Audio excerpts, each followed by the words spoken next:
Hello students, তোমালোকে যেহেতু গম পোৱা যে DHS ৰ এটা নতুন ভ্যাকেন্সি আউট হৈছে আৰু যেটো নিয়াৰ about 191 পোষ্ট আছে খালি আছে তো হেতু পোষ্টৰ কাৰণে ম্যাথছৰ কোনখিনি কোৱেশ্চন ইম্পৰ্টেন্ট হ'ব আমি তাৰ আজি PYQ খিনি ডিসকাস কৰিবলৈ ওলাইছো ঠিক আছে ওকে তো DHS বা DMIT around mathsৰ 20টাৰ পৰা 15টাৰ পৰা 20টা কোৱেশ্চন আহে around 15টাৰ পৰা 20টা কোৱেশ্চন আহে দেখা যায় আৰু কোৱেশ্চনৰ লেভেলটো হৈছে নিয়াৰ about ইজি তো মডাৰেট বুলি ক'ব নোৱাৰি নিয়াৰ about ইজি হয় যিখিনি কিন্তু তাৰে ভিতৰত কেইটামান কোৱেশ্চন এনেকুৱা হয় যে হয়তো কিবা মানে মিস্টেকৰ ফলত এটা আমাক টান যেন লাগে কৰিবলৈ ঠিক আছে তো আমি এখন হৈছে 2019 চনৰ পেপাৰ 2019 ৰ পেপাৰ DHS ৰ গ্ৰেড 4 তো এখিনি এতিয়া আমি ডিসকাস কৰিম ঠিক আছে ওকে তো চোৱা প্ৰথমটো কি দিছে সিম্পলিফাই এটো সিম্পলিফাইটো সবে জানা কেনেকৈ কৰে এটো চাইতে কি হ'ব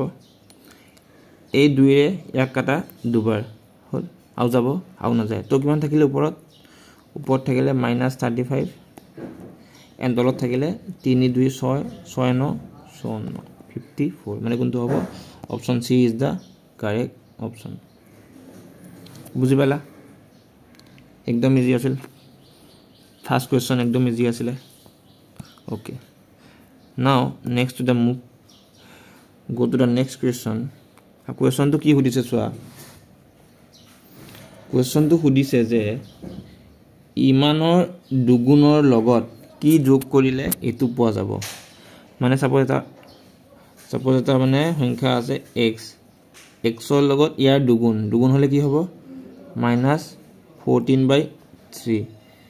যোগ কৰিলে আমি কোনটো পাম বুলি কৈছে 3/7 এতিয়া কি এটো এতিয়া ইপিনে গুছি যাব তো কিমান হ'ব 3/7 plus 14/3 ঠিক আছে all okay কিবা ডাউট any problem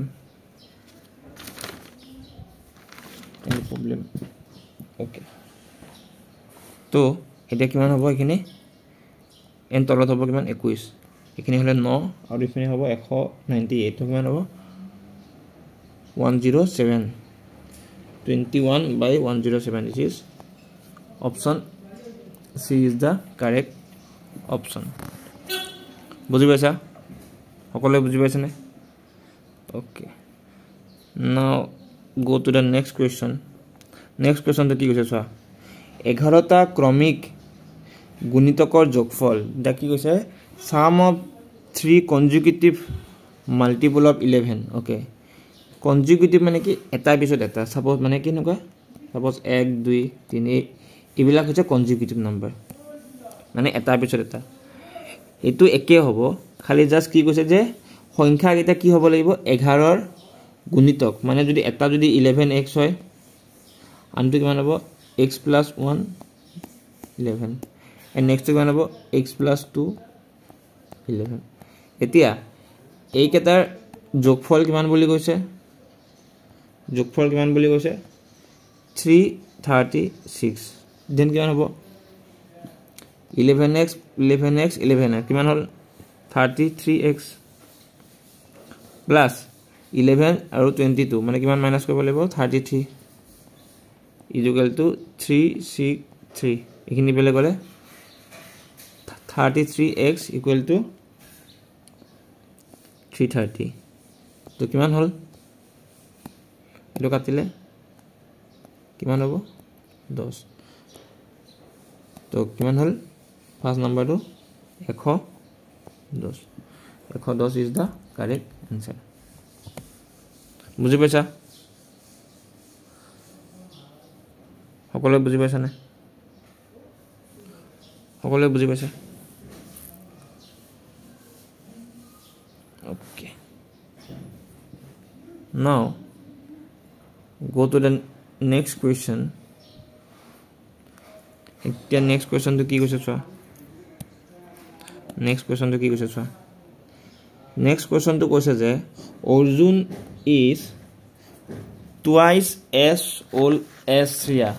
মানে কি কৈছে যে suppose চোৱা এটো suppose Arjun আছিলে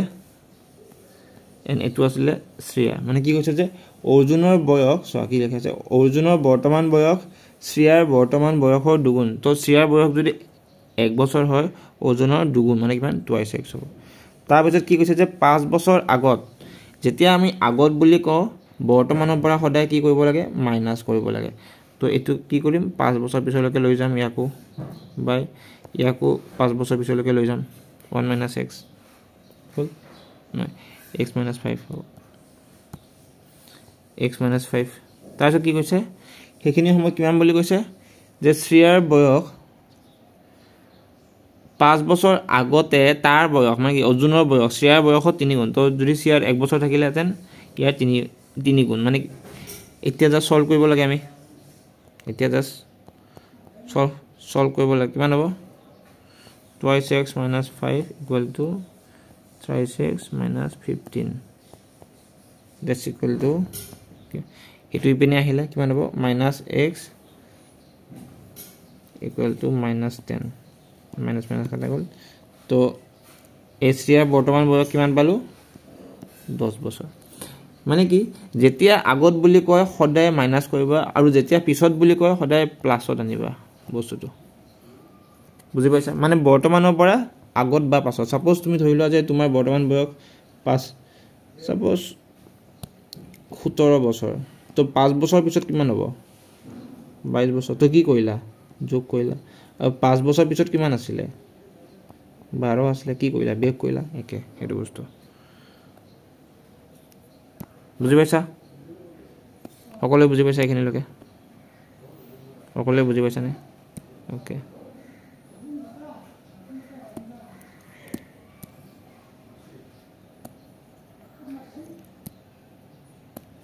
নেক্সট কোৱেশ্চন চোৱা কি কৈছে যে এটা সমান্তৰিকৰ দুটা বাহুৰ দৈৰ্ঘ্য দিয়া আছে 7 সেমি আৰু 12 সেমি তেতিয়া হলে সুধিছে যে সমান্তৰিকটোৰ কি বুলি কয় সমান্তৰিকটোৰ কালি কিমান হয় কি আছিল l + b l + b কিমান 19 কিমান হ'ব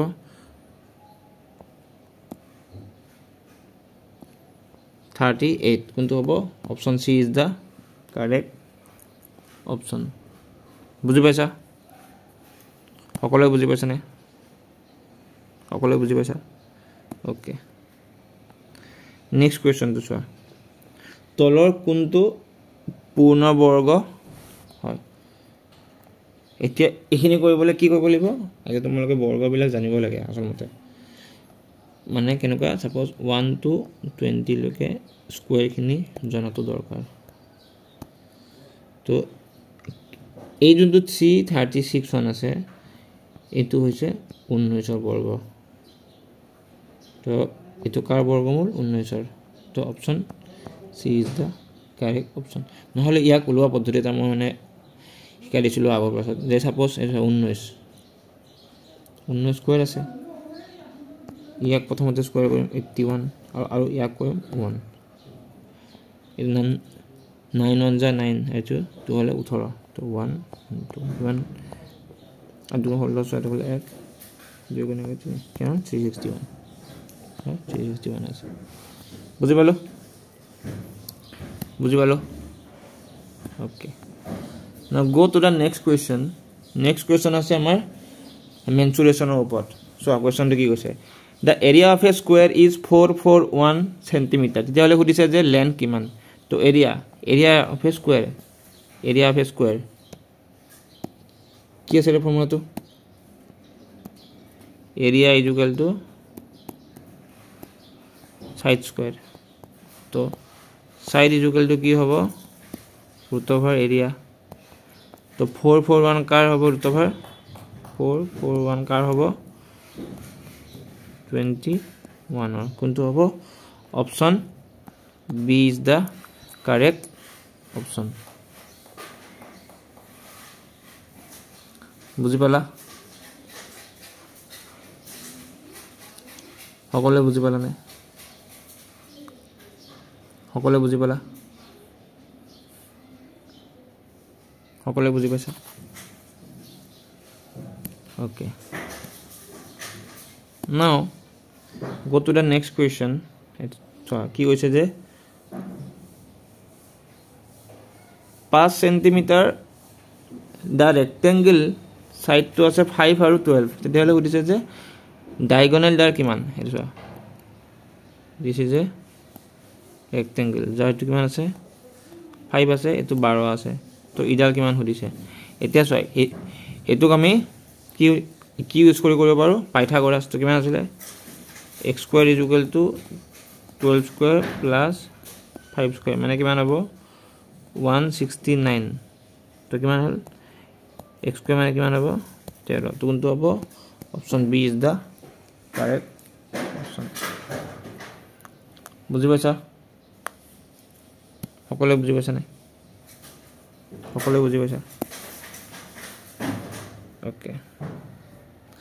next what is say what is the smallest square number which is divisible by each of these এটা each of these বুলি কৈছা ন তো ইহতো এতিয়া আমি কি হলাম এশিয়াত তো চাবা 6 মানে কি 2 into 3 9 মানে কি 3 into 3 15 5 into 3 এতিয়া এটা কথা মন কৰা যে এই গুটেই কেটাতে কমন কোনটো আছে 3 আছে তো এনসার যেটো হ'ব I don't know the which one of this the answer but I know যে এনসার যেটো হ'ব হেতু সদায় 3 মাল্টিপল হ'ব লাগিব 3 মাল্টিপল মানে 3 ৰে হৰণ যোৱা হ'ব লাগিব একক না যায় 4 একক না যায় 16 না যায় তো option C is the correct option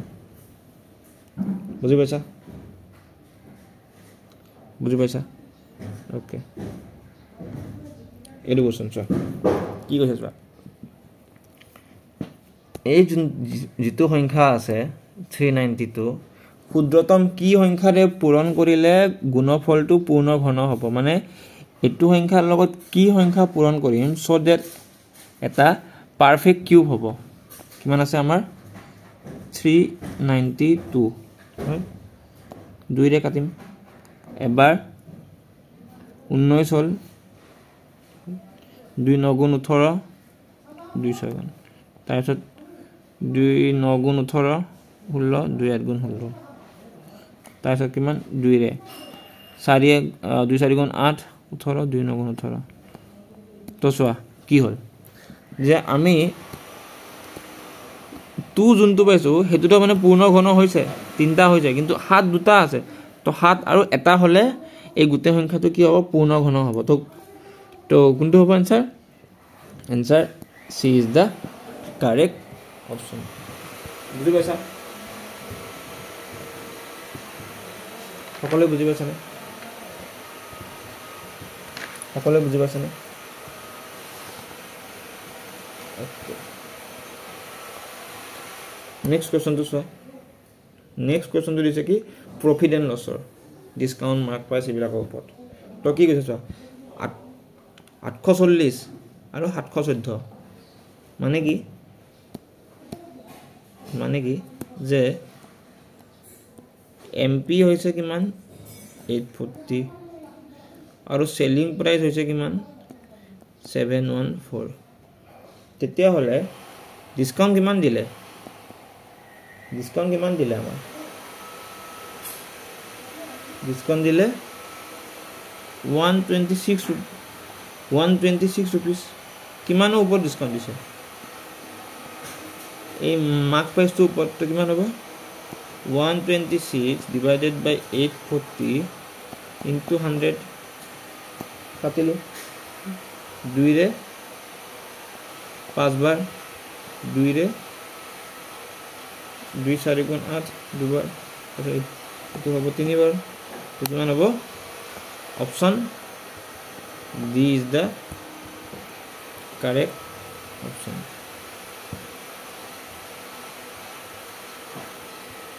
বুজি পাইছা না সকলোৱে বুজি পাইছা নে সকলোৱে বুজি পাইছা ওকে এডুকেশ্যন চোৱা এডুকেশ্যন কি দিছে যে এজন দোকানীয়ে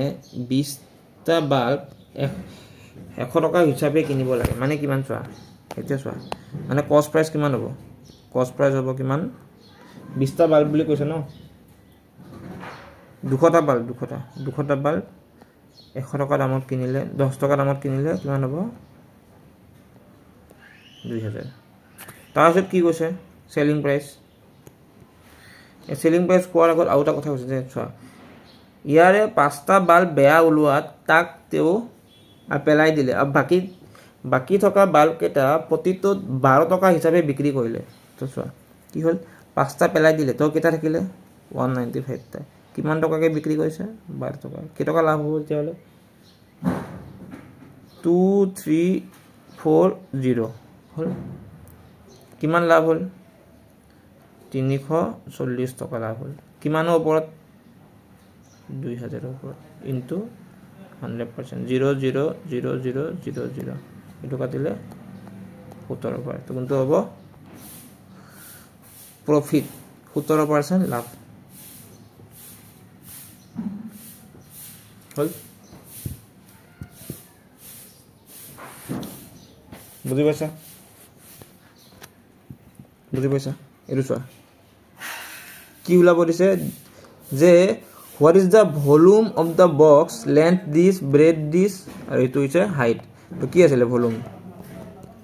l into b into h l কিমান দিয়া আছে l দিয়া আছে 3 q square b দিয়া আছে 4 q square into twice q তো কিমান হ'ব 8 3 গুণ 24 q to the power 5 তো কোনটো হ'ব 24 q to the power 5 option b is the correct option বুজি পাইছা সকলোৱে বুজি পাইছা ওকে নেক্সট কোৱেশ্চন হেলো সা কি কৈছে x equal to x plus 7 minus 2 ইয়াত জাস্ট ইনটু পুট কৰিব দিছে পুট কৰি দিয়া কিমান হ'ব 3 ফলে হ'ব 10 minus 2 কিমান হ'ব 30 minus 2 is equal to 28 option a is the correct option হল বুজি পাইছা সকলোৱে okay go to the next question then what is the square root of this square root of এতিয়া চোৱা 16 তো কাৰ স্কয়াৰ মানে স্কয়াৰ ৰুট মানে কোন দুটা সংখ্যা পূৰণ কৰিলে আমি 16 পাম 4 তো এটো আমি এনেকৈ লিখিব পাৰো হল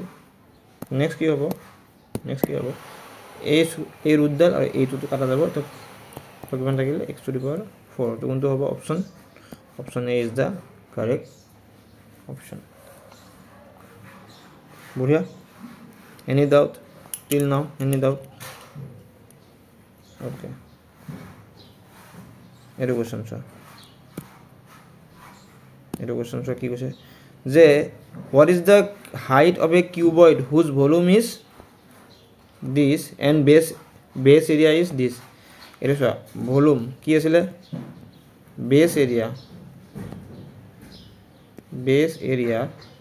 into h এই ভলিউমটো কিমান দিয়া আছে 275 এটো কিমান দিয়া আছে 25 into h তো h তো কিমান হ'ব 11 cm option A is the correct option বুজি পালা সকলোৱে বুজি পালা নে এটো চোৱা এটো কি আছে জানে এটো কোৱেশ্চনটো দিছে এটো 2 to the power 5 by 2 to the power 8 whole to the power 5 into 2 to the power minus 5 এটা এই পাঁচটা আছে এই আঠটা আছে তো কিটা থাকিলে 1 by 2 cube whole to the power 5 into 2 to the power minus 5 তো কিমান হ'ব 2 to the power minus 5 2 to the power 15 এইটো ওপৰলৈ গলে 2 to the power minus 20 হ'ব option D is the correct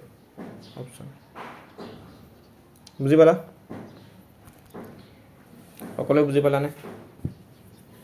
সকলে বুজি পালা নে ওকে এটা নেক্সট কোৱেশ্চনকে গৈছো নেক্সট কোৱেশ্চনটো চোৱা কি কৈছে যে এটা থাকত 20 মিলিমিটাৰ ডাঠ পাঁচখন আছে 20 মিলিমিটাৰ পাঁচখন আছে তো কিমান হল 100 হল আৰু ইমান মিলিমিটাৰ ডাঠৰ পাঁচখন আছে তো কিমান হল এখিনি 0.08 তো টোটাল কিমান আছে সম্পূৰ্ণ এটা যোগ কৰি দিয়া কিমান হ'ব 100.08 millimeter. Option A is the correct option. বুজি পালা okay next question চোৱা এটা খোৱা পানীৰ ফেক্টৰীত এটা যন্ত্ৰই 6 ঘণ্টাত 840 টা বটল বনায় তো 1 ঘণ্টাত কিমান বনাব 840 divided by 6 কৰিলে পাম আমি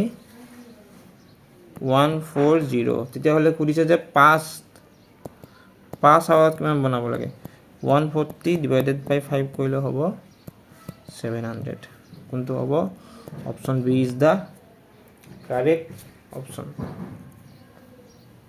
বুজি পালা সকলো বুজি পালা নে সকলো বুজি পালা okay go to the next question etu soa tumaloke etu kotha janane je a to the power n into a to the power m jodi koru mane jetia base to eke thake power to hoda add hoi jay to ki hobo a to the power n plus m to same case hoise base to eke ase to power to ki hobo jog hoi jabo ki hobo m plus 1 plus 5 equal to minus 3 to the power 7 কিমান হ'ব m plus 6 equal to 7 and যেতিয়া এই দুটা একে ৰাখে এই দুটা cancel কৰিব পাৰি তো কিমান হ'ব m equal to 1 কোনটো হ'ব option A is the correct option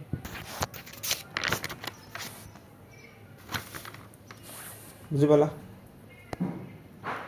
এটো চোৱা এখন বেৰ হাজতে 15 জন কৰ্মীৰ 48 ঘণ্টা সময় লাগে হে একেটা কাম 30 ঘণ্টাত কৰিবলৈ কিমান জন কৰ্মী লাগিব এটা আমি ফৰ্মুলা আছিলো হে ফৰ্মুলাটোৰ নামটো হৈছে কি MDH ফৰ্মুলা মানে কি men day and hour formula তো কি লিখিম আমি M1 D1 H1 is equal to M2 D2 H2 তো M1 কিমান আছে আমাৰ M1 কিমান আছে 15 জন আছে D কিমান দিছে 48 এন্ড আৱাৰ দিয়া নাই ইপিনে আছে আপোস x বুলি ধৰি লৈছো এই n ইপিনে আছে 30 এটা জাস্ট কাটি কৰা 15 ৰে কাটিলে দুবাৰ 2 ৰে কাটিলে 24 বাৰ তো কোনটো হ'ব option D is the correct option হল বুজি পালা okay go to the next question তো চোৱা কি কৈছে যে তলত দিয়া কোনটো ইয়াৰ গুণিতক নহয় তো চোৱা কি আছে 12a² b plus 15ab² এটা আমি ইয়াৰ পৰা কি বস্তু কমন আনিব পাৰো 3ab টা কমন আনিব পাৰো আনিলে কি থাকিলে 4a এটা থাকিব আৰু ইপিনে 5b এটা থাকিব এটা চোৱা a2 আছে b2 আছে এটো আছে তো কোনটো নাই এটো নাই তো option D is the correct option বুজি পালা ওকে এটো চোৱা যদি তিনিটা অংকৰ এই সংখ্যাটো 9ৰে ভাগ কৰিব পাৰি তেন্তে x ৰ মূল্য কিমান আছে 2 4 আৰু তা আছে x এতিয়া চোৱা 9ৰ বিভাজনৰ ৰুলটো কি জানানে যে জাস্ট যদি সাপোজ সংখ্যা এটা এনেকৈ থাকে সাপোজ 3 6 5 4 এইটো সাপোজ 9ৰ বিভাগ মানে 9ৰে এই সংখ্যাটো হৰণ যায় নে নাযায় চাব লাগে আমি কেনেকৈ চাম চাবা 3 6 9 মানে 9 য'ত হ'ব আমি এটো মানে কাটি যাম এই যে 5 হেৰি 9 যদি একো বাকি নাথাকে মানে গোটেই সংখ্যাটো কি হ'ব 9ৰে হৰণ যাব ঠিক তেনেদৰে যোনটো সংখ্যা দিছে চোৱা 2 4 6 মানে আৰু কি সংখ্যা লাগিব সো দ্যাট এই গোটেই সংখ্যাটো 9ৰে হৰণ যাব 6 তো হলে অলৰেডি তো মানে আৰু কিমান লাগিব 3 এটা লাগিব তো কিমান হ'ব 6 3 9 তো কিমান লাগিব মিনিমাম কিমান লাগিব 3 এটা লাগিব বুজি পালা নে okay and this is the last question to কৰিছে যে what must be added to this number suppose আমি তা সংখ্যা ইয়াৰ লগত এড কৰিলো এড কৰাৰ পিছত to get this আমি এটো বলো মানে কি এটো পৰা যদি এটো বিয়োগ কৰো আমি হে মানে আমি হে এনসাৰটো পাম যেটো সংখ্যা আমাক মানে এড কৰিব দিছে তো কি আছিল 7x² plus 5x minus 5 এটো কি হ'ব 7x² minus 4x plus 5 এতিয়া জাস্ট মাইনাস কৰিব লাগে মাইনাস কৰিলে এটো হৈ গল প্লাস কিমান হ'ল 9x আৰু এটো হৈ গল মাইনাস 10 দুগুণটো হ'ব 9x minus 10 9x minus 10 option B এই কোৱেশ্চনটো কিছু এটো কোৱেশ্চনটো কৰিলো এইটো কোৱেশ্চন অকমান ডাউট আছে তো এইটো কোৱেশ্চন হল বুজি পালা ডিএছৰ কোৱেশ্চনখিনি বুজি পালা নে মেথছৰ কোৱেশ্চনখিনি বুজি পালা নে সকলোৱে ঠিক আছে আজিখন হ'ব আমাৰ PIQ নম্বৰ 1 আমি আগন্তুক ক্লাছত আকৌ এনেকুৱা PIQ কৰিম তো তেতিয়ালৈকে আজিলৈ মানে এণ্ড থ্যাংক ইউ